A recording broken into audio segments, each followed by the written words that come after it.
Dou-lhe as boas-vindas a este programa, onde promovemos o debate em torno das matérias que estão na ordem do dia e que obrigam a uma reflexão, à discussão de ideias e à partilha de posições. À mesa comigo estão, e passo a cumprimentar, Ricardo Correia de Matos, Presidente da Secção Regional Centro da Ordem dos Enfermeiros, e João de Deus, membro do Conselho Nacional da Ordem dos Médicos. Bem-vindos. Hoje começamos este check-up falando de um parecer da Procuradoria-Geral da República, um parecer complementar que conhecemos através de uma nota do Ministério da Saúde, mas antes de falarmos sobre este parecer, apenas um contexto temporal, histórico, em relação à semana que passou. No dia 14 de fevereiro, o Supremo Tribunal Administrativo admitiu a intimação apresentada pelo Sindicato Democrático dos Enfermeiros Portugueses como o meio mais adequado para assegurar tutela célere e efetiva do direito fundamental à greve. No dia 15 de fevereiro, portanto, sexta-feira passada, o Ministério da Saúde revelou numa nota à comunicação social que recebeu o parecer do Conselho Consultivo da Procuradoria-Geral da República relativo à greve decretada para o período entre 22 de novembro e 31 de dezembro de 2018, greve dos enfermeiros, e que este é complementar ao parecer anteriormente emitido. Este parecer conclui, diz o Ministério da Saúde, pela ilicitude da greve por ter decorrido de forma diferente do que estava previsto no aviso prévio. Já hoje, esta segunda-feira, em que estamos a gravar este programa, o Movimento de Greve Cirúrgica e a Associação Sindical Portuguesa dos Enfermeiros fizeram um apelo à greve a todos os enfermeiros e, portanto, alargar a greve a todos os setores, não ser apenas uma greve cirúrgica. Este é o contexto. Vamos partir para a conversa. Começo por si, Ricardo Correia de Matos. Não pode ser de outra forma. Pedir-lhe um ponto de situação. Bem, antes de mais, muito obrigado. Sempre um gosto de estar neste programa, Dr. João, Guilherme. Bem, eu devo confessar, em primeiro lugar, que até para mim, que sou uma pessoa que olha para estes conflitos sempre com vista a uma solução assertiva, que torna-se difícil manter esta posição, porque, como dizia Joseph Goebbels, por mais que se repita uma mentira, ela nunca se tornará verdade. Portanto, isto contraria automaticamente aquilo que tem sido a postura deste Governo. Desde há várias semanas que temos olhado com muita preocupação para esta intoxicação dos meios de comunicação social, muitas vezes com várias inverdades, e esta é efetivamente mais uma. Eu tenho de desconfiar obrigatoriamente da boa-fé do Ministério quando escolhe uma sexta-feira à noite para divulgar um parecer do Conselho Consultivo da PGR, não deixando aqui espaço em dia útil para que houvesse aqui algum tipo de resposta. Obviamente que, e ainda bem, que os meios jurídicos à disposição de qualquer cidadão permitem esta defesa, e imediatamente os sindicatos responsáveis vieram alegar que este parecer não faz lei. Portanto, o Presidente da República, no sábado, voltou também a colocar a tónica nesta questão. Importante é esperar pela decisão do Supremo Tribunal Administrativo, e é essa a nossa expectativa, portanto, mas não podemos deixar de realçar esta tentativa mais uma, porque eu relembro que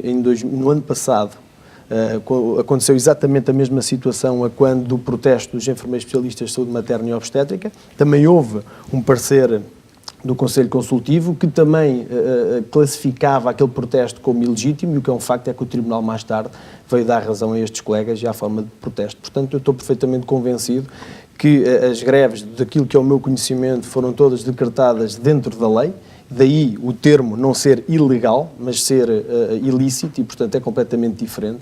Eu estou muito expectante para ver até quarta-feira, que é a data limite que o Tribunal Administrativo deu ao Ministério para poder se defender da intimação, a ver qual é a resolução que virá do Tribunal Administrativo, mas não podemos deixar de salientar esta tentativa permanente de coação por parte do Governo, que chega até a ter repercussão internacional. São vários os jornais internacionais que neste momento já debitam páginas acerca daquilo que verdadeiramente se está a passar em Portugal. Mas há aqui uma situação que é sui generis, que é conhecermos este parecer, não através da publicação do mesmo, não através da PGR, mas através do Ministério da Saúde. Pois, e isso convém até esclarecer... Gracejando aqui um pouco, falta aparecer. Pois, isto até me faz lembrar aquele sketch do gato fedorento, qual papel, não é?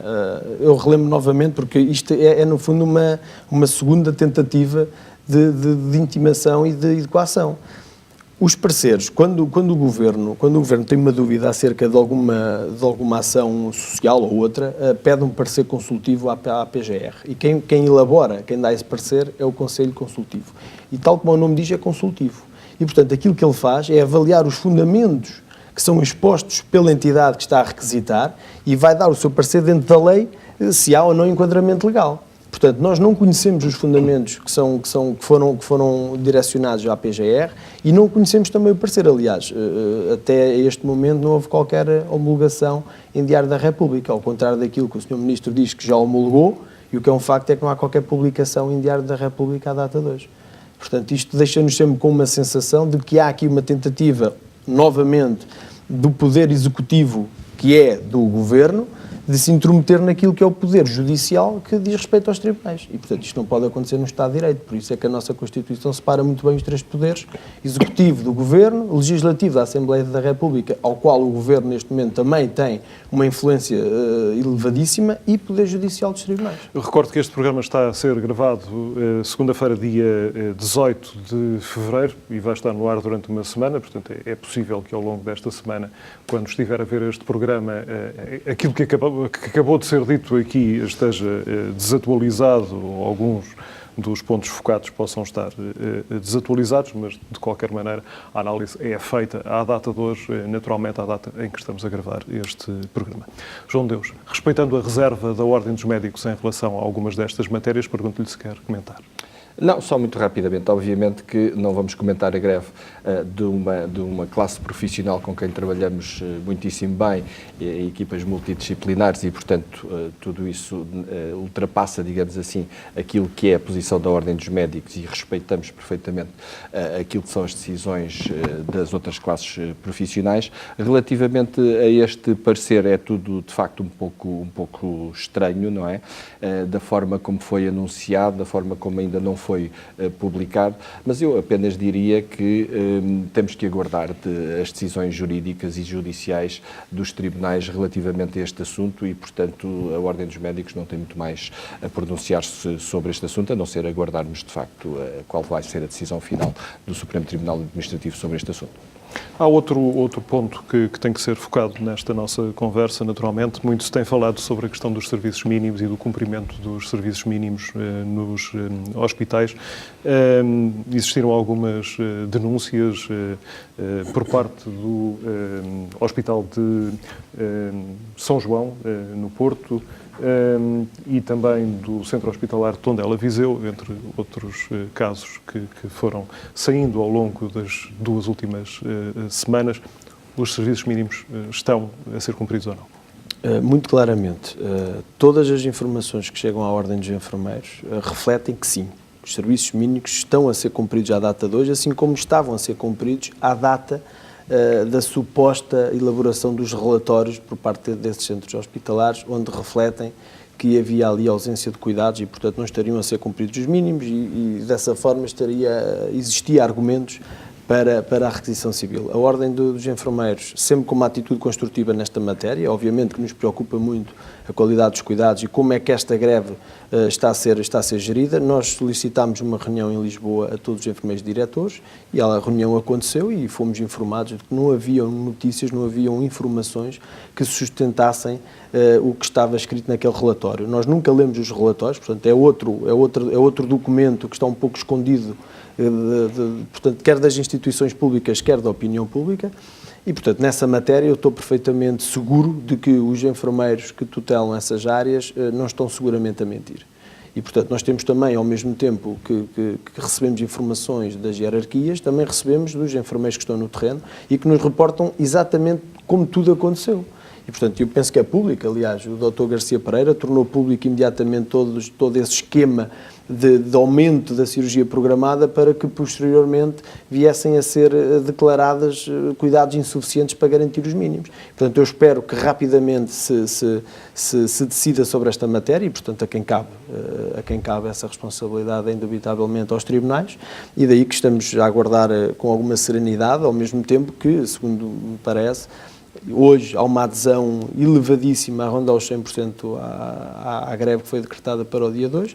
Portanto, obviamente que isto a nós preocupa-nos imenso. Eu não posso deixar de colocar a tónica também na responsabilidade já agora uma questão. Como eu disse no início deste programa, foi feito um apelo a que a greve não fosse apenas cirúrgica e passasse a ser uma greve de todos os enfermeiros. Sim, foi feito um apelo por parte dos sindicatos. Quando fala nesses 100%... São as informações que nos chegam e que nos vão chegando de manhã. 100% na greve cirúrgica ou 100%? Não, nos restantes serviços. Em todos os serviços? Em todos os serviços, sim. Eu não sei se temos essa percepção aqui em Lisboa, pelo menos. Portanto, estamos a falar de uma são paragem. As informações de uma paragem, sim, obviamente. Isto é, sejamos sérios nesta matéria. A quem cabe a responsabilidade de assegurar os cuidados de saúde é ao Governo. Portanto, o Governo tem obrigatoriamente que despir o orgulho e sentar-se à mesa de negociações. Eu aproveito e exponho uma situação que estou perfeitamente convencido de que o Sr. Primeiro-Ministro foi enganado. E à data de hoje ele sabe que foi enganado. Ele obteve informações em como haviam grupos económicos a financiar a greve cirúrgica através portanto, do fundo de crowdfunding. Houve também informações de que, hipoteticamente, seria até a Ordem dos Enfermeiros que estaria a estruturar a greve, e obviamente que à data de hoje ele sabe que isso é tudo mentira. A ASAI foi investigar, e bem, do nosso ponto de vista, e muito bem, tem que haver, portanto, um nível elevado de transparência, e à data de hoje já sabe que não há qualquer grupo económico a financiar aquele fundo de crowdfunding. Portanto, parece-me que o Primeiro-Ministro foi enganado. E o Primeiro-Ministro só tem uma situação e uma atitude a ter, que é, além de pedir desculpas por tudo aquilo que está a causar neste momento, é sentar-se à mesa de negociações para chegar a um acordo com este grupo profissional. Porque, do meu ponto de vista, qualquer conflito a este nível só servirá para unir cada vez mais os profissionais e, portanto, parece-me que reveste de uma enorme irresponsabilidade este braço de ferro que está a acontecer e esta tentativa até mesmo de condicionar as decisões dos tribunais, mas eu acredito que os nossos tribunais têm uma elevada independência ideológica e, portanto, estou convencido que irão decidir da melhor forma possível, tendo em o conta professor Constantino Saclarides, numa entrevista ao Diário de Notícias e à TSF neste fim de semana que passou, disse que respeitava e compreendia a greve dos enfermeiros, mas que aquilo que se arrastou ao longo de anos não pode ser resolvido de uma vez só e, portanto, aquilo que seria importante era que se chegasse a um entendimento, não para se resolver num dia, mas para se resolver num período de tempo aquilo que é devido à classe. E eu estou perfeitamente de acordo. Aliás, foram várias as reuniões que tivemos onde sempre defendemos essa calendarização da regularização e, portanto, a mim parece-me que neste momento o Governo tem as portas todas para poder negociar. E não é por acaso que... Portanto, aceitariam de bom grado os enfermeiros que passasse a existir, de facto, uma reestruturação em relação à classe e o reconhecimento, como já aconteceu parcialmente das categorias que eram reivindicadas, profissionais, e que depois, num prazo de X anos, fosse regularizada a parte financeira, vamos chamar-lhe assim, a parte da remuneração dos enfermeiros. Isto seria visto com bons olhos? Vamos olhar para a realidade. Hoje está a ser apresentado o relatório da OCDE, onde reflete que temos um déficit cada vez maior e uma escassez cada vez maior de enfermeiros. É a OCDE que diz, não é a Ordem dos Enfermeiros neste momento, é a OCDE. À data de hoje está a ser apresentado aqui em Lisboa e nem vou comentar a ausência do ex-ministro Santos Silva, peço desculpa, Pereira da Silva, Vieira da Silva? Sim, que estava a coordenar este estudo e, portanto, não está cá. Mas um dos aspectos que é focado na parte da saúde é exatamente esta. Outra situação que também vale a pena salientar é a elevada dimensão ética destes profissionais, que pelo 17º ano consecutivo é eleito o profissional com o maior índice ética do mundo.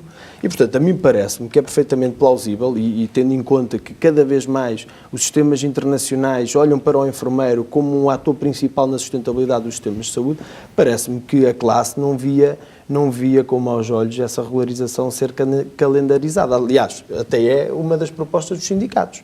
Portanto, parece-me que é razoável. Portanto, esse é o caminho para o entendimento. É o caminho para o entendimento. Não tenho dúvidas nenhumas que neste momento a solução tem mesmo que ser a negociação, tem mesmo que ser pontos de convergência, porque esta luta tem sempre um desfecho final que será sempre um prejuízo elevadíssimo para todos os utentes, e nós também somos, portanto, utilizadores dos sistemas de saúde. Somos todos. João Deus, calculo que a Ordem dos Médicos monitorize aquilo que se está a passar em todos os serviços ao nível nacional.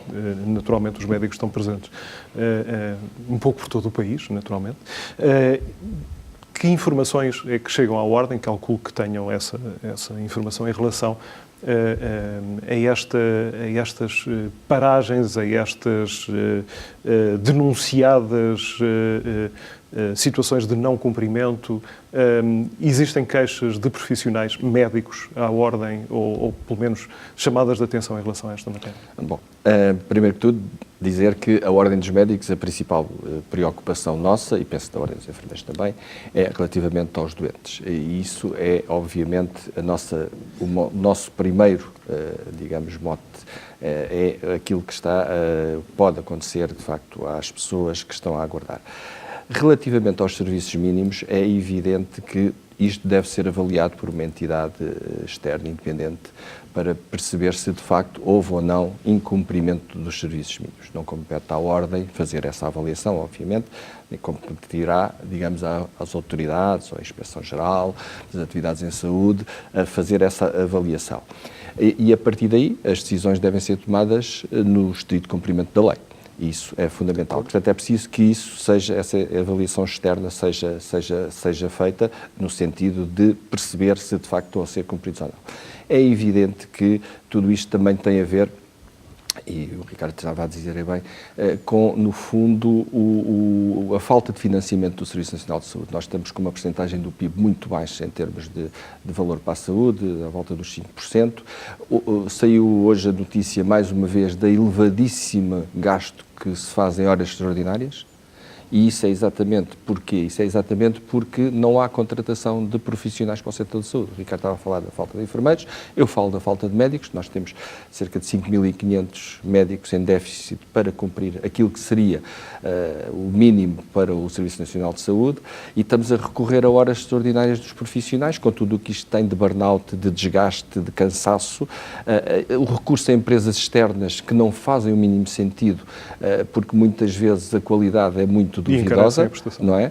São muito mais caros, em vez de abrirmos vagas para os profissionais poderem entrar no sistema e poderem, digamos, colmatar tudo isto. Portanto, há aqui um subfinanciamento, e este aqui acho que é o tema principal, porque se tivéssemos um financiamento ao nível do que é minimamente exigido, e a minha organização europeia recomenda um mínimo de 6,9 no setor público de financiamento para a saúde, provavelmente não estaríamos a discutir tantas destas coisas, porque conseguiríamos colmatar tudo isto e responder, apenas enfim, para ilustrar às recomendações, às declarações e àquilo que se pretende das várias classes profissionais, sejam os enfermeiros, os médicos, os técnicos superiores de diagnóstica e terapêutica, e, portanto, se houver um financiamento suficientemente normal, eu diria, se calhar muitos destes problemas não surgiriam. Não é? Recordo a situação que foi analisada no programa da semana passada, o Hospital Garcia de Horta, a situação da pediatria do hospital, que tem apenas um pediatra de serviço para o turno, para o turno da noite. Exatamente. E com um número de crianças a serem assistidas, um número médio diário gigantesco. E há aqui uma dimensão que nós temos que ter o cuidado sempre de salientar, para quem nos ouve também perceber. Apesar de existir uma tentativa por parte da comunicação social controlada pelo Governo de tentar colar o subfinanciamento e este déficit, no fundo, este déficit de otimização do que devem ser os cuidados de saúde e colá-lo a estas greves, que hoje hoje é uma greve dos enfermeiros, amanhã será uma greve dos médicos, é um erro e é muito perigoso. E nós temos o dever sempre de salientar esta questão. Aquilo que estamos a viver hoje não tem nada a ver com a greve dos enfermeiros ou a greve de qualquer setor profissional da saúde. Tem exatamente a ver com esta incapacidade de priorizar a saúde e de fornecer e de dotar este sistema com um orçamento que seja real, orçamento real para suprir todas as necessidades, porque se nós olharmos para alguns contextos onde temos tido algum sucesso e fartamos de vender isto no estrangeiro, as GCCIs, as UCCs, a saúde escolar, portanto são tudo a hospitalização domiciliária, tem que existir aqui um acréscimo de profissionais para poder suprir todos estes serviços, e não é aquilo que nós estamos neste momento a fazer. E isto é super... Sim, da minha perspectiva. Aliás, nós obtivemos grandes resultados, apesar da percentagem da saúde, do PIB para a saúde não ser muito alta, excelentes resultados a nível da mortalidade infantil, da expectativa de vida, etc., graças muito, de facto, ao trabalho dos profissionais, mas estamos a começar a ter sinais de inversão desta tendência, nomeadamente a mortalidade infantil, etc. E, portanto, há aqui nitidamente uma falta de financiamento que é preciso suprir para garantir que consigamos manter os nossos elevados índices de saúde, que são reconhecidos e elogiados a nível europeu, nomeadamente. E sou obrigado sempre a perguntar. Estamos aqui a falar de uma teimosia do Ministro das Finanças, estamos aqui a falar de uma questão política e de convicções políticas. Na sua opinião, qual é o problema? Eu penso que passa muito por uma restrição da parte do Ministério das Finanças relativamente à saúde. Isto é, a saúde não está a ser olhada como um investimento, está a ser olhada como um gasto, não é? E, enquanto isto acontecer, obviamente, nós vamos deteriorar o nosso Serviço Nacional de Saúde, se não for olhada como um investimento. É evidente que isto passa muito pelo Ministério das Finanças, através de cativações, nomeadamente a equipamentos que estavam previstos e que não foram atualizados, não foram repostos novos equipamentos, etc. Portanto, há aqui um processo das cativações, portanto, passa muito pelo Ministério das Finanças esta falta de financiamento no setor da saúde, como se calhar falta no setor da educação, que são dois elementos fundamentais, dois investimentos fundamentais para que o país se possa desenvolver. Eu concordo em absoluto e até acrescento. Eu acho que existe aqui uma obsessão clara pelo déficit zero. Nós vimos, por exemplo, o que aconteceu em Itália. Portanto, o primeiro-ministro italiano recusou cumprir aqueles normativos todos da União Europeia para reduzir o déficit à custa do setor social. E, portanto, lá, em Itália, houve uma opção política. Aqui em Portugal existe exatamente o contrário.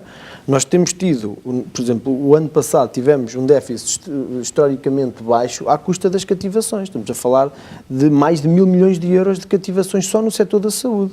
Fora o da educação e o social. Também não podemos esquecer que o nosso Ministro das Finanças tem dois chapéus. Pois, talvez o problema seja um pouco esse, não é? Nós estamos permanentemente em determinados cargos, mas sempre com a ideia de chegar a outros. E, portanto, enquanto estamos no primeiro cargo, temos que, digamos, cumprir aquilo que são os ideais de quem nomeia para o segundo cargo para tentar depois ser nomeado. Mas há aqui outra questão que para mim, estando aqui semana após semana a discutir com várias personalidades ligadas à saúde, que acaba por ser uma constante, que é a questão da gestão.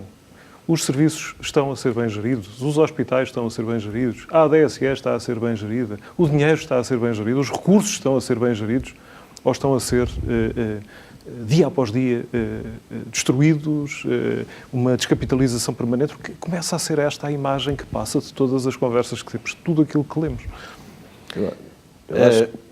Não forçamos. É assim, é evidente que nós, no setor da saúde, como nos outros, precisamos de gerirmos bem o setor da saúde. Nós temos-nos batido muito porque os profissionais de saúde sejam os principais atores, mesmo em termos de gestão dos serviços de saúde, porque têm uma visão de dentro do que é necessário para cada unidade hospitalar.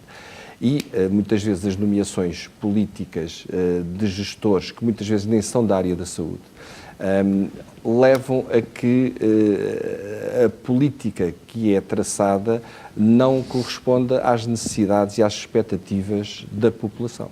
E, portanto, é evidente que há também um problema de gestão. Mas também não há gestão sem dinheiro. Portanto, é evidente que os gestores, não há omeletes sem ovos, quer dizer, se os gestores têm um muito limitado orçamento, também não podem fazer milagres. Mas, obviamente... Sim, mas também sabemos que colocar dinheiro em cima de um problema é uma das formas de resolvê-lo. Sim. Às vezes. Às vezes. Mas é evidente que a gestão também joga aqui um papel fundamental. Portanto, nós temos debatido muito pelo que a gestão, quer nos níveis intermédios, quer nos níveis superiores, esteja muito entregue aos profissionais de saúde, e há estudos mundiais e há estudos europeus sobre a performance dos hospitais, nomeadamente quando são geridos por profissionais de saúde, ao invés de quando são da área de economia ou da área da gestão. E os resultados, quer clínicos, quer, curiosamente, financeiros, são melhores quando essas unidades são geridas por os chamados administradores hospitalares com formação específica para... Eu não digo que eles não sejam importantes, mas eu diria que a posição de topo deve ser sempre de um profissional de saúde, porque consegue, digamos assim, obviamente tem que ter um administrador para a área financeira, etc., eles são importantes, mas a forma como se orienta a gestão de um hospital ou de uma unidade de saúde é muito mais bem gerida se for através de um profissional de saúde. Não resisto a confrontá-lo com isto. A Ministra da Saúde, a atual Ministra, Marta Temido, é uma gestora hospitalar e, salvo erro, licenciada em Direito. Portanto, não se inclui nesses profissionais de saúde que estava há pouco a referir. Não, embora eu não me estivesse a referir aos cargos políticos a nível do Governo. Estou-me a referir aos cargos depois de gestão, aos cargos técnicos. Sim, mas a carreira da Ministra é essa. Sim, não é? com certeza que sim. Eu não digo que o Ministro da Saúde tenha que ser médico ou que tenha que ser enfermeiro. Não é isso que eu estou a dizer. Estou a dizer, nos cargos da gestão das várias unidades de saúde, os profissionais devem ter um papel absolutamente relevante para que tudo possa funcionar melhor e que os resultados clínicos e os resultados financeiros possam também ser melhores. Isso para nós é absolutamente fundamental. Esse ponto é essencial. Duas dimensões muito importantes do meu ponto de vista, porque é que efetivamente Portugal chegou onde chegou. O primeiro é a inexistência de pactos abrangentes do arco da governação na saúde, no emprego e na justiça. Não há. Portanto, aquilo que há são políticas, muitas vezes até anuais, ou no máximo da legislatura. Sim, que o Presidente da República fez um apelo em relação à lei de base da saúde. Em primeiro lugar, tem que haver esta capacidade Já agora, política. o professor Constantino Saclarides acha que não é esse o caminho. Na entrevista que deu. Admito que ele possa pensar de uma forma diferente. O que é um facto é que as iniciativas internacionais apontam para esse caminho. Espanha aqui ao lado fez pactos sociais até criticou o Presidente em 1982, salvo erro, que ainda hoje se mantém. E, portanto, independentemente de estar um governo de esquerda ou de direita, aquela lei, aquela base é respeitada. Isso é muito importante, dá segurança quer aos cidadãos, quer aos investidores estrangeiros. Em segundo lugar, até estava aqui a apontar, tem a ver com a profissionalização do setor público. Nós temos que acabar urgentemente com as nomeações políticas nos hospitais. Então, é um descalabro total. Nós temos nomeações, todas elas são praticamente políticas, ou na sua essência, ou quase todas. Estamos a falar de nomeações para o Hospital de Aveiro de pessoas que vêm do Porto ou de Lisboa, que não têm qualquer tipo de relação com aquele hospital, vão demorar 1 ou 2 anos a perceber as dinâmicas hospitalares, como disse o Dr. João, e muito bem, que são próprias do profissional de saúde, que conhece as dinâmicas hospitalares, e nada melhor do que esse profissional para conseguir gerir. Eu, há relativamente pouco tempo, estivemos na Suécia a conhecer o Sistema Nacional Sueco, e um dos pontos que portanto, o responsável na altura pela área da saúde, portanto, do governo, nos falou, é que não compreendia como é que em Portugal ainda havia este tipo de nomeação política para este cargo de gestão hospitalar, que é indubitavelmente das empresas mais complexas no mundo de gerir.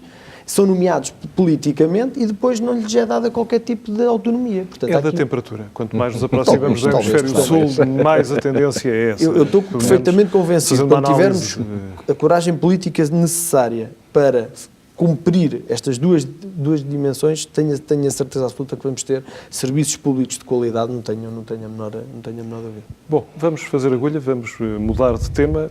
É outro braço de ferro. Vamos falar da ADSE e vamos falar daquilo que se tem passado nestas últimas semana e meia, 2 semanas. Há cerca de uma semana atrás, a ADSE desvalorizou os avisos dos privados e agora o Conselho Geral e de Supervisão da ADSE já quer um diálogo urgente, porque os privados avançaram com aquilo que ameaçavam fazer, ou pelo menos avançaram dizendo que a partir do próximo mês de abril deixam os utentes da ADSE de poder utilizar os serviços dos privados, ou pelo menos 2 desses grandes grupos privados, Mel Saúde e também Luz Saúde, de poder usar como usavam até aqui em regime convencionado. Aos olhos da Ordem dos Médicos, calculo que seja uma situação preocupante, porque muda bastante as regras do jogo na área Muda fundamentalmente porque este fim de semana li que estes grupos privados representavam apenas 0,03% dos prestadores, pois, mas em termos de volume, se calhar serão 50%, não sei, não Sim, tenho perto ideia, dos 50%. mas andará perto dos 50%, portanto não é o número de prestadores, é de facto o volume. O que é que nos preocupa fundamentalmente? Preocupa-nos que todos estes, digamos, pessoas da ADSE, beneficiários da ADSE, respectivos familiares, etc., que representam 1.200.000 pessoas, dos quais 900.000 utilizam, de facto, os serviços privados. Mais de 10% da população. Exatamente, mais de 10%, possam cair no Serviço Nacional de Saúde, que já está com muita dificuldade na resposta e, portanto, não vai haver capacidade do Serviço Nacional de Saúde de responder a um acréscimo de doentes deste nível. Os doentes da ADSE, os beneficiários da ADSE, obviamente, tinham aqui uma forma muito célere e económica de fazer valer este seguro de saúde, que isto no fundo é um seguro de saúde, representa 3,5% dos respectivos salários, e em que conseguiam ter uma resposta relativamente rápida através dos serviços privados, através deste sistema de convenção. É evidente que a Ordem dos Médicos espera que haja um diálogo entre os prestadores privados e a ADSE, nomeadamente, para que se possa chegar a um acordo, porque senão o Serviço Nacional de Saúde não vai ter resposta capaz e célere, em tempo útil, para responder a um acréscimo de doentes deste nível, que é, de facto, como disse bem, cerca de 10% da população portuguesa. Portanto, esperamos bem que haja bom senso nisto, que se chegue, de facto, a um entendimento, que no fundo se discuta aquilo que está em conflito neste momento. O que está aqui em conflito é um acerto de contas de 2015 e de 2016, feito a posteriori. Exatamente, e que foi feito de uma forma, daquilo que eu me apercebi, de uma forma um bocadinho, digamos, de uma folha de Excel e vamos cortar X% aqui. Estamos a falar de 38 milhões de euros. Estamos a falar de 38 milhões de euros. Deve ser analisado e tudo aquilo que ultrapassou, de facto, o que era razoável deve ser, digamos assim, refeito.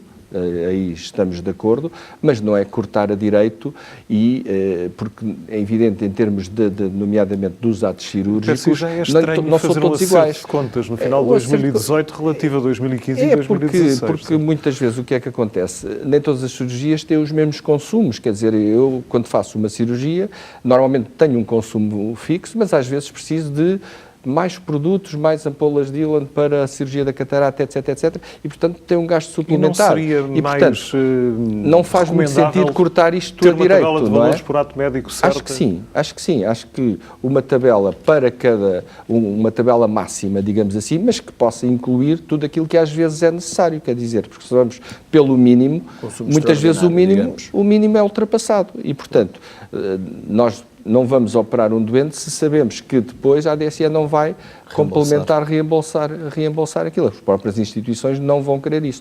É evidente que não deve haver abusos e todos os abusos devem ser, obviamente, alvo de uma inspeção. Portanto, estou de acordo que haja uma tabela para os diferentes atos médicos, nomeadamente os atos cirúrgicos, mas que possa contemplar não só o mínimo dos mínimos, mas, como aparentemente está a ser, porque no fundo o que foi feito foram ver para cada ato médico qual a instituição que levou o mais baixo preço, não é? E depois tabelaram por ali tudo o que foi acima disso, todas as instituições têm que repor. Isto não pode ser assim, isto é um corte cego que não atende aos atos que foram praticados. Isso é quase mudar as regras do jogo. É quase mudar depois do jogo. Quer dizer, não faz sentido. Portanto, o que é fundamental é que as pessoas se sentem à mesa, discutam, percebam, olha, aqui de facto houve um disparate completo nesta cirurgia. Porquê?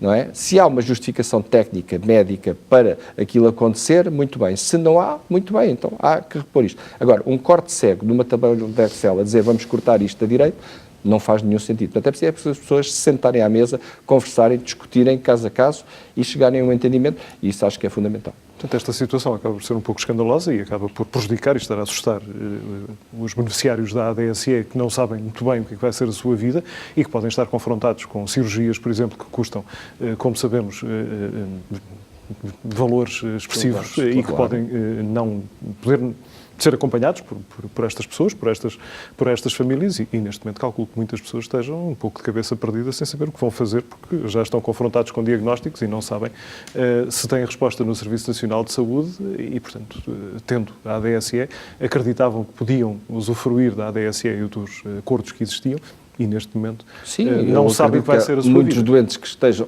já com cirurgias até programadas a contar pagarem os 20%, que normalmente a percentagem em que pagam, e sejam confrontados, bom, agora ou paga tudo e depois põe a ADSE para receber, e as pessoas não têm dinheiro para fazer este tipo de adiantamento, quer dizer, como é que as pessoas fazem isso? A alternativa é o quê? Vão começar o processo todo no Serviço Nacional de Saúde, vão estar meses à espera da consulta, nem é da cirurgia, repetir exames, repetir tudo, para depois mais a cirurgia ser mais a lista de espera chega que têm. Quer dizer, eu acredito que os beneficiários da ADSE estejam muitíssimo preocupados com esta situação e por isso é que eu acho que aqui é preciso bom senso e é preciso diálogo e é preciso as pessoas entenderem-se, porque senão vamos criar aqui um problema extremamente complicado. Mas não seria de bom senso, estamos aqui a falar de 38 milhões, é um valor expressivo, mas tendo em conta o orçamento da ADSE,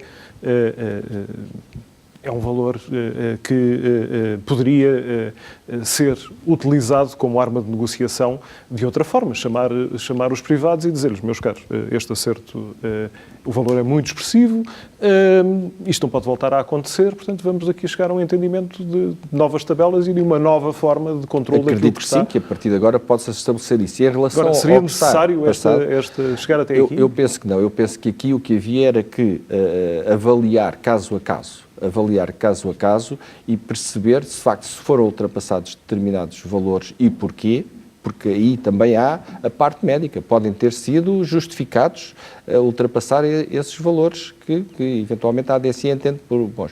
Outros podem achar que não, que foi de facto ultrapassado. Mas é preciso fazer uma avaliação caso a caso. E a partir daí poder-se chegar ao entendimento em que os valores eventualmente baixariam bastante e em que todos, no fundo, se pusessem de acordo para, a partir de agora, começar e, eventualmente, repor uma parte, não sei, isso é uma avaliação que terá que ser feita entre as partes. Seria recomendável escolhermos os valores médios e, provavelmente, não escolhermos os valores mais baixos. Exatamente, exatamente. Estabelecer nivelar por valor, baixo, normalmente nivelar não por baixo é a melhor escolha. Não é a melhor escolha, porque muitas vezes, durante o ato cirúrgico, é necessário determinado tipo de medicamentos, de utilização de dispositivos, etc., que não estavam previstos.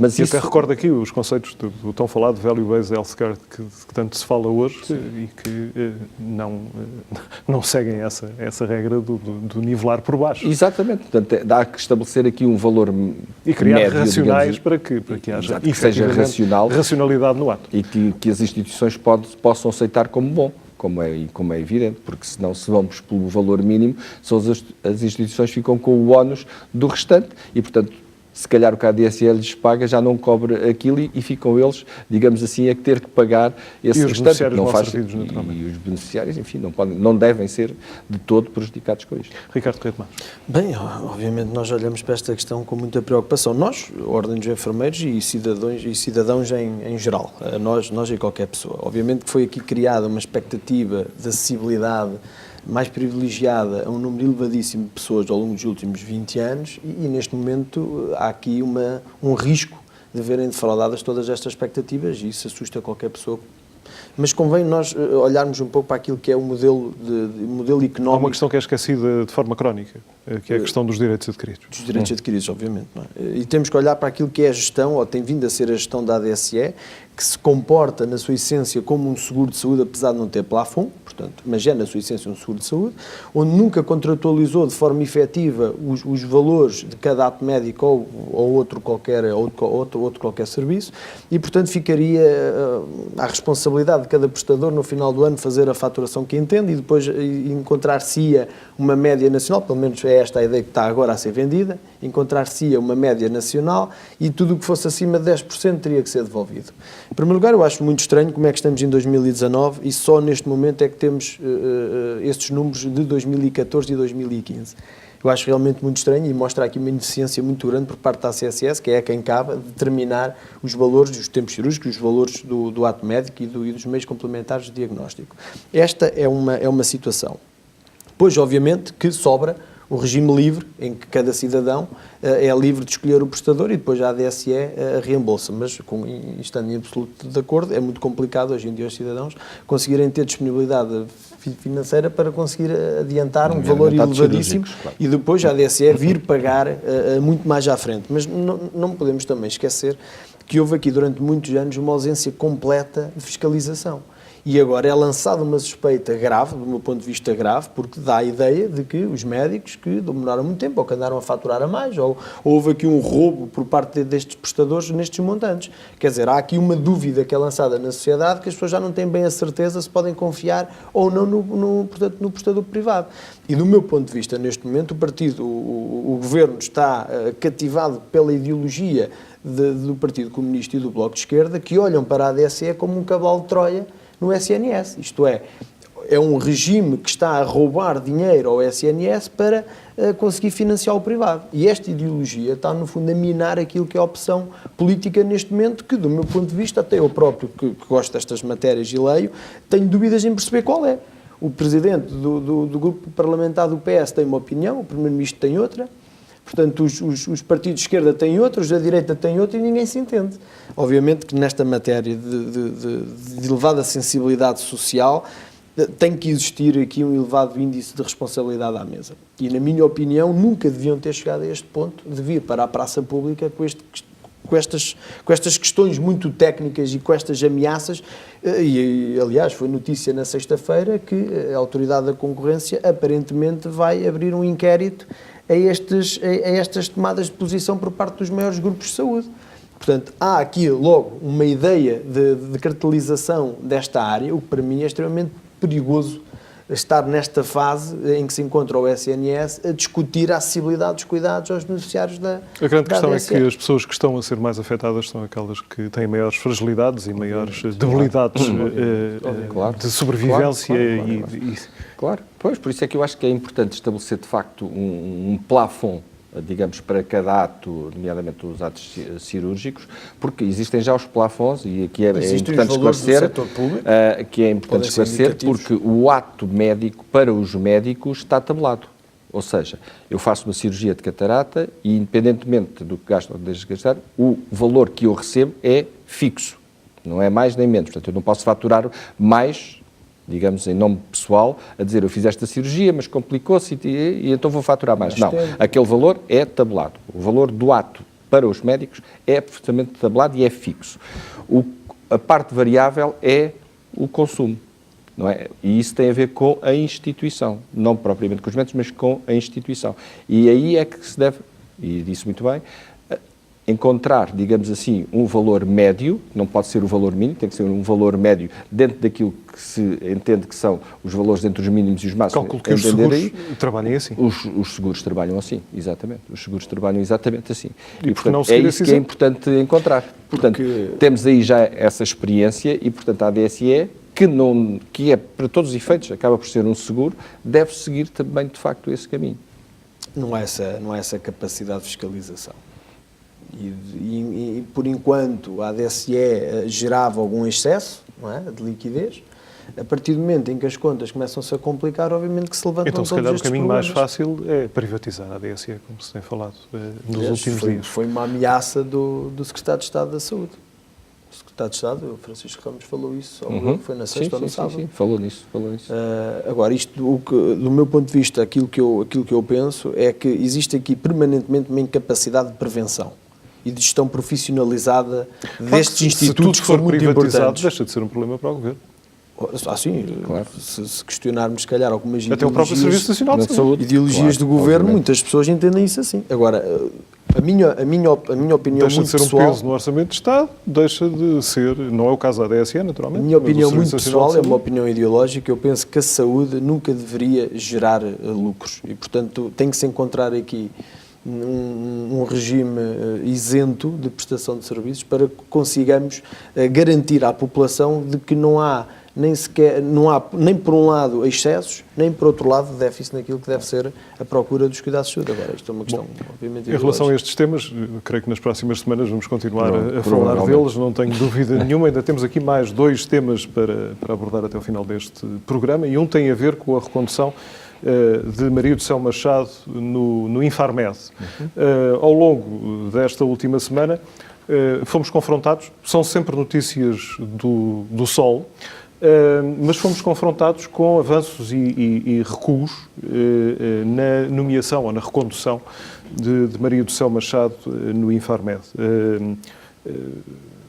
Pelos vistos, a última notícia, que é de ontem, do Sol, diz que o Primeiro-Ministro travou a recondução, a equipa deve ficar até junho, a tutela invocou a idade de Maria do Céu Machado, que fará 70 anos em outubro. Mas a verdade é que Henrique Luz Rodrigues, o anterior presidente do Infarmed, tinha sido afastado, tinha saído porque completou 70 anos, mas nessa altura a lei previa que aos 70 anos tinha mesmo de sair. Mas entretanto a lei mudou e, portanto, há um decreto-lei que foi publicado este ano e que permite aos funcionários públicos prolongarem até aos 75 anos, portanto, ficarem no ativo depois dos 70 anos mais 5 anos, o que permitiria a Maria do Céu Machado continuar à frente do Infarmed. Sabemos, não quero condicionar aquilo que vão responder à minha questão, mas sabemos que houve aqui um braço de ferro complicado. Hoje é um programa cheio de braços de ferro, tudo aqui são braços de ferro.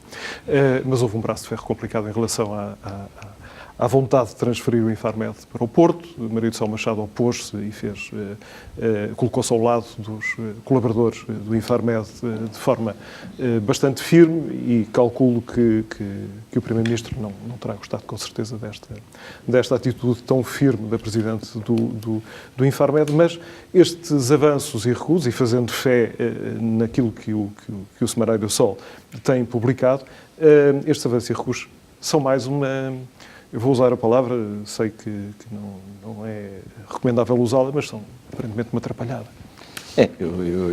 Eu faço minhas as suas palavras e acho que é mais uma atrapalhada. Quer dizer, isto não faz sentido, estes avanços, a ser verdade as notícias a que temos acesso. Portanto, o sentido, primeiro, não reconduzir, depois, afinal, vai ser reconduzida, depois agora já não vai ser reconduzida. Portanto, não terá sido validado pela CRESAP, mas depois, sim, exato, à última da hora... À última da hora não terá tido o apoio, nomeadamente, do Sr. Primeiro-Ministro. Dizer, em primeiro lugar, que a professora Maria do Céu Machado é uma pessoa de enorme competência.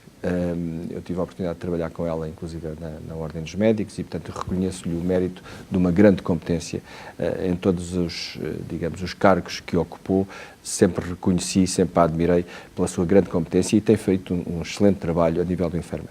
É evidente que pode, na base desta não eventual recondução, a ser verdade das notícias que conhecemos, a posição que assumiu, independentemente das nossas posições pessoais, o que é que entendemos bem ou mal em termos de mudança do Infarmed, a posição que ela assumiu na defesa da manutenção do Infarmed em Lisboa. Não vou pronunciar como Ordem dos Médicos sobre essa eventual mudança, mas a dizer que a professora Maria do Céu Machado assumiu de facto essa posição. Isto poderá ter a ver com isso. Agora, havendo a possibilidade da nova lei de ela poder continuar, e perante o excelente trabalho que tem feito, para mim não faz muito sentido a não recondução da professora Maria do Céu. E, portanto, é mais, como dizia bem, mais uma atrapalhada que se entende mal neste contexto todo da saúde. Parece que há aqui decisões que cada dia são decisões diferentes e, portanto, não se percebe muito bem onde é que se quer chegar com isto, inclusive fragilizar a posição da Presidente do Infarmed não faz, do nosso ponto de vista, não faz qualquer sentido. Ricardo Reis de Matos e a Ordem dos Enfermeiros. Eu olho sempre estas questões com muita preocupação, porque o Infarmed é uma instituição de grande importância para aquilo que é a defesa e a garantia dos cuidados de saúde ao consumidor. E eu entendo que estes institutos públicos de enorme relevo social devem ficar afastados de vez de nomeações políticas e devem ser só critérios técnicos que devem decidir estas nomeações. E, portanto, do meu ponto de vista, estas situações deverão ser sempre ratificadas pelo Parlamento, de modo a evitar que os partidos politizem de uma forma extremada estes cargos, que sem dúvida alguma, neste caso muito específicas, informações que eu tenho... De qualquer forma, parlamentos com maioria contornam... Pois não, mas é outra responsabilidade. É outra responsabilidade, é uma questão... O Parlamento é, no fundo, o órgão representativo da vontade de todos os portugueses, não é? À partida, não haverá grande espaço, e a existir, obviamente, que se torna público, não há grande espaço para estas jogadas de bastidores, conforme esta que está a acontecer. Fica, o nome é apresentado à CRESAP, a CRESAP autoriza, vai ao Conselho de Ministros, o Sr. Primeiro-Ministro recusa, aparentemente, segundo as informações que nos chegam, devido a estas divergências políticas. Agora, obviamente, que já deu para perceber que o Sr. Primeiro-Ministro reage sempre muito mal a opiniões contrárias à sua. Veja o que aconteceu com, por exemplo, o Dr. Francisco Assis.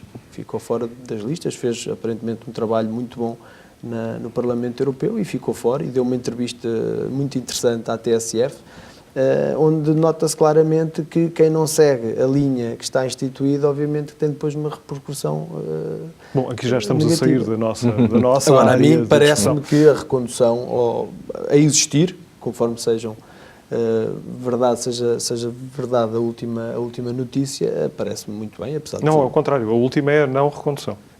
Pois, a última é a não recondução, que saiu hoje. Sim. Pois, é mais Não conforme faz disse, sentido, é mais até uma porque, atrapalhada. como o Ricardo estava a dizer, isto é um cargo muito importante, porque Sim, ontem, está, digamos assim, no cerne da aprovação de novas terapêuticas, de novos medicamentos, etc. Portanto, é um cargo importante e, como disse o Ricardo, e muito bem, deve ser um cargo de nomeação pela competência técnica de quem para lá vai e não por outras razões quaisquer, sejam divergências de qualquer teor. E, portanto, parece-nos claramente mal a não recondução da professora Maria de Sousa. E há aqui um ponto também muito importante, não nos podemos esquecer que a legalização da produção e comercialização do cannabis, que foi deliberado em janeiro, tem que ser autorizado pelo Infarmed. Portanto, estamos a falar, supostamente, segundo os números que nos chegam, de um mercado que envolve muitos milhões de euros. E, portanto refiro e sublinho a importância que o Infarmed tem, em termos de questões técnicas, para depois dar um parecer positivo ou negativo a todas estas medidas e a empresas que queiram vir instalar-se em Portugal a produzir esse tipo de produto. Temos estado a falar de braços de ferro, mas para terminar não vamos falar de um braço de ferro. Falamos de uma situação que é assustadora, até porque não é caso único. Aconteceram no passado, há uns meses, em Itália, casos, e agora aparece um surto de papeira em Vila Real de Santo António. 5 casos confirmados, 2 em análise. É a questão das vacinas, que obviamente algumas pessoas são modas, algumas pessoas não vacinam as crianças e depois acabamos por ser confrontados com o regresso de doenças que estavam erradicadas ou praticamente desaparecidas. Deve ser o caso. Pôs exatamente o ponto no sítio certo. Tem muito a ver, obviamente, com a questão das vacinas. Nós obtivemos também estes grandes resultados em saúde por uma extraordinária campanha de vacinação que viemos a efetuar ao longo das últimas décadas e por isso conseguimos obter estes resultados. Mas, obviamente, assistimos a um movimento anti-vacinação que nos preocupa muitíssimo. Depois, dizer que o Algarve também é uma região um bocadinho especial, porque tem muitos turistas, tem provavelmente muitas pessoas que vêm do estrangeiro e que também eventualmente serão anti-vacinação. Então é uma zona de grande importação. É uma zona, sim, é uma zona de importação e, portanto, nós temos aqui, digamos, que estar muito atentos, e eu estou convencido que a Direção-Geral de Saúde, obviamente, estará muito atenta a esta situação. Existe uma vacina, que é uma vacina conjunta com sarampo e rubéola para o tirite de facto, que mesmo não sendo 100% aquilo que sei eficaz, pelo menos atenua bastante depois as consequências da própria situação. Agora, nós temos que, e as pessoas, de um modo geral, têm que perceber que a vacinação é uma conquista absolutamente extraordinária da evolução da medicina tal como a conhecemos. A nossa expectativa de vida, a nossa mortalidade infantil, todos esses indicadores têm muito a ver com a extraordinária campanha de vacinação. Nós somos dos países em que a vacinação, a percentagem de pessoas vacinadas é mais alta. E isso é absolutamente extraordinário no nosso Serviço Nacional de Saúde. Portanto, estou convencido que a Direção-Geral de Saúde estará atenta a esta situação. É evidente que necessitamos de melhor análise de como é que surgiram os casos, se as pessoas estavam ou não estavam vacinadas, etc, etc, etc. Precisamos de todas essas análises, mas é obviamente algo que nos preocupa. Já agora, os sintomas são aparecimento de febre, dores de cabeça, dores musculares e cansaço, seguindo-se o aumento do volume das glândulas parótidas. Portanto, aqui, para quem nos estiver a ver, a Administração Regional de Saúde também fez um apelo para que quem tenha estes sintomas contacte a linha Saúde 24, recordo, 808 24 24 24, não sei, Ricardo, se quer dizer alguma coisa em relação a isso. Apesar de não estar comprovado uma correlação direta de causa e efeito entre este aparecimento e, por exemplo, a imigração ou o turismo, o que é um facto é que nos últimos anos têm acontecido vários surtos até em faculdades, o que nos leva a crer que realmente possa ter a ver com esta situação, nomeadamente os alunos em Erasmus. Agora, parece-me que a DGS está muito atenta a esta questão e, se calhar, não seria errado até, não digo exigir, mas sensibilizar as pessoas que vêm para o nosso país para a vacinação, que pode sempre fazê-lo, ou o reforço é sempre possível, apesar da vacina, como disse o Dr. João bem, não garanta 100% evitar o aparecimento desta doença. O que é um facto é que a ciência diz-nos que ronda os 95%, portanto há aqui uma taxa elevadíssima de fiabilidade, portanto talvez o caminho seja um pouco este. E é preciso chamar a atenção baixos, claro, que a parotidiite, portanto a papeira, tem também uma outra consequência que se calhar não se falou muito, mas no sexo masculino pode atingir de facto os testículos e pode levar até a uma infertilidade da parte dos homens depois no futuro. E portanto é preciso chamar a atenção da importância disto também nesse aspecto. E portanto é uma doença que não é assim não tem tão pouca importância como isso. É assim, Agradeço a presença de ambos neste debate. Obrigado. Muito interessante. Chega ao final o nosso programa de hoje. O Check-up renova-se todas as semanas no canal S+. Até ao próximo programa.